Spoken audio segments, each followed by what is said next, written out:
यह कहानी है एक विधवा और एक साधु की। कैसे विधवा अपने जिस्म की आग साधु से बुझती है। कहानी शुरू करते हैं। गंगा के किनारे बसा सुखपुर हर सुबह सूरज की पहली किरणों से जग जाता। नदी के जल में जब सूर्य का प्रतिबिंब पड़ता तो ऐसा लगता मानो जीवन का एक नया अध्याय लिखा जा रहा हो। इसी गांव के मध्य एक प्राचीन शिव मंदिर था जिसकी घंटियों की गूंज दूर दूर तक सुनाई देती थी। इसी मंदिर में वर्षों से एक संत अभिराज तपस्या कर रहे थे। उनकी उम्र लगभग 40 के आसपास थी और उनके चेहरे पर एक ऐसी दिव्यता थी जिसे देखकर लोगों को शांति का अनुभव होता। कहा जाता था कि वह संसार से पूरी तरह विरक्त हो चुके थे। उनका जीवन ध्यान, योग और आत्मचिंतन में व्यतीत होता था। गांव के लोग उन्हें अत्यंत श्रद्धा से देखते थे और उनके आशीर्वाद के लिए मंदिर में आया करते थे। उसी गांव में सुजाता नाम की एक विधवा रहती थी जिसकी उम्र 30 के करीब थी। एक समय में वह बेहद सुंदर और खुशहाल थी, लेकिन विधवा होते ही उसका जीवन समाज की जटिलताओं में उलझ गया। गांव के नियमों के अनुसार एक विधवा को सादा जीवन जीना पड़ता था। सुजाता ने अपना पूरा जीवन अपने बेटे नील के पालन पोषण में लगा दिया। नील अभी किशोरावस्था में था और अपनी मां से बहुत प्रेम करता था, लेकिन वह गांव की परंपराओं और रीति रिवाजों को भी जानता था। उसे मालूम था कि उसकी मां का जीवन आसान नहीं था और वह चाहता था कि कोई उसे समझे और उसका सहारा बने। एक दिन सुजाता अपने बेटे नील के साथ मंदिर में पूजा करने आई। जैसे ही उसने मंदिर के प्रांगण में कदम रखा, उसकी नजर संत अभिराज पर पड़ी।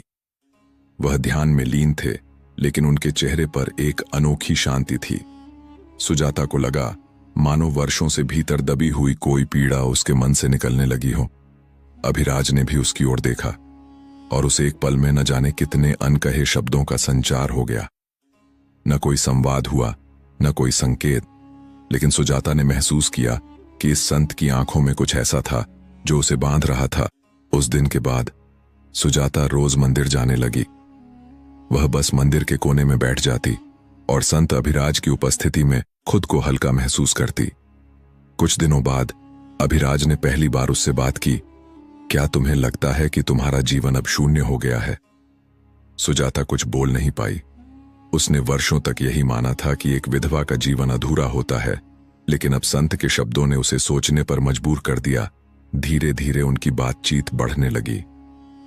अभिराज ने उसे ध्यान और आत्म जागृति के महत्व के बारे में बताया। उन्होंने उसे यह समझाया कि जीवन में दर्द और कष्ट केवल बाहरी घटनाओं से नहीं आते, बल्कि हमारी अपनी सोच से भी उपजते हैं।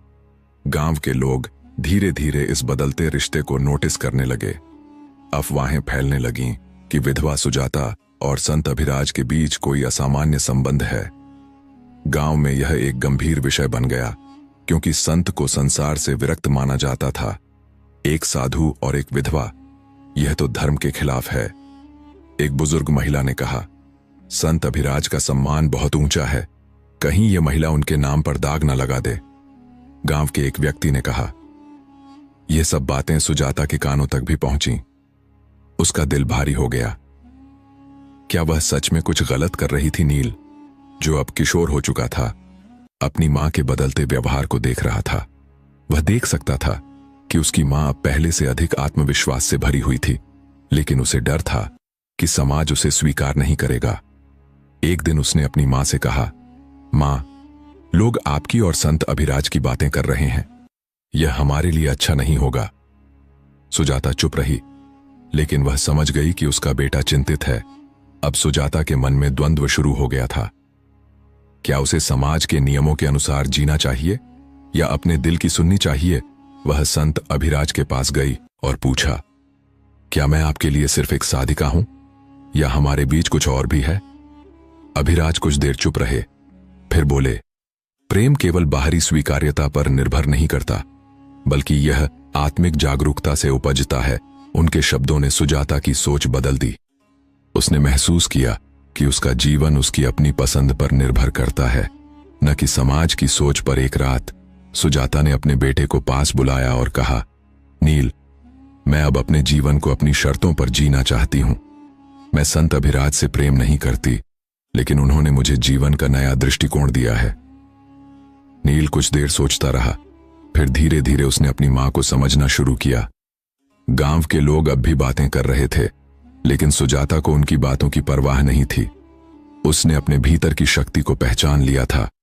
अंततः सुजाता ने निर्णय लिया कि वह गांव छोड़कर किसी अन्य जगह जाकर नए जीवन की शुरुआत करेगी।